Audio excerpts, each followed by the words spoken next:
مشابه این غذا رو ترکیه خورده بودم. این همچین طعمی داشته. فکر کنم واسه این فلفل تنده باشه. خیلی خوشمزه است. سلام، روز بخیر. سلام، چکرم. فیلم داری بگی؟ بله، از کاترینگ ونوس مزاحم شدیم. در خدمتم. راستش ما به کسب و کارهای مختلف توی شهر سر می‌زنیم و غذامون رو بابت تست بهشون پیشنهاد میدیم و نظرشون رو می‌پرسیم. کباب ونوس، کاترینگ ونوس. سر میما. بله بله. ما اتفاقا اوکیه. امروز سفارش نداشتیم. حالا چرا که نه؟ خیلی عالی. پس من اگر اوکی میکروفون رو بهتون وصل کنم. بله، در خدمتم. میریم برای آنباکسش. امیدوارم به خوشتون بیاد. بله، ما مشتری ثابت این مجموعه هستیم. جمعه ها کباب، روزهای عادی سر نیما کاترینگ.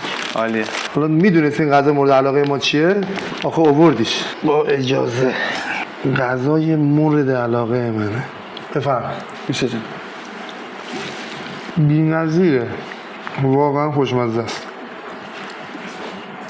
چقدر خوب، مشتری ثابتمون هم که هستین. بیشتر چه غذایی دوست دارید؟ عدس پلو، لوبیا پلوتون که بی‌نظیره با مرغ ترش. خیلی هم عالی. زنگ میدم دیگه تموم شده است. میشه جان. جان. بیا این سهمه. خداحافظ. خب الان کباب تا ببینم، لطفا تست کنین، نظرتون رو بگین. تابعی بچه‌ها. میشه جان.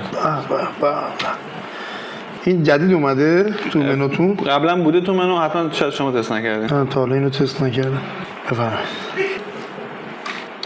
مشابه این غذا رو ترکیه خورده بودم. این همچین طعمی داشته. فکر کنم واسه این فلفل تنده باشه. خیلی خوشمزه است. میشه جان. ممنون ازتون، چه کار باحالی انجام دادین. قربان شما. موقع نهارمون هم بود، دمتون گرم. قربان میشه جان. خب ما زیاد مزاحمتون نمیشیم، شما فقط نظر نهاییتون رو به ما بگید که با خیلی راحت بشین غذاتون بخورید. قربونت بشم. ببین ما که مشتری ثابتتون هستیم، حالا چه کباب باشه چه کاترینگ باشه.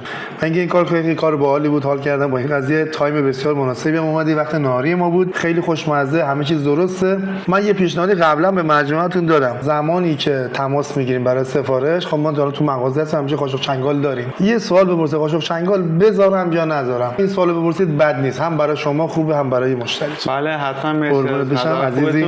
مرسی. موفق باشید. خیلی حال قربان دمتون شما. گرم. تشکرم. خدا مرسی نگهدار. عزیزی، قربون خدا. شما. ممنونم.